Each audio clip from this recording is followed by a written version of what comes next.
Com surten representades les dones en els mitjans de comunicació o el seu paper en la televisió i en la publicitat han estat alguns dels temes que s'han tractat durant la conferència organitzada per la secció d'Igualtat de Gènere d'Esquerra de Terrassa. L'acte s'emmarca dins el conjunt d'activitats que commemoren el Dia Internacional de la Dona.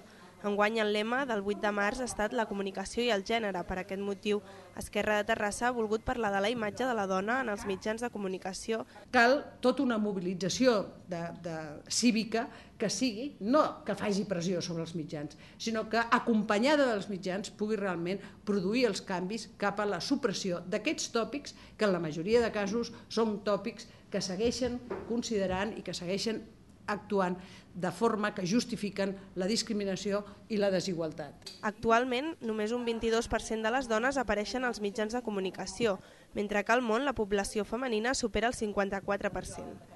Aquesta és una de les realitats que s'han donat a conèixer durant l'acte, celebrat aquest dijous al vespre al local dels Minyons de Terrassa.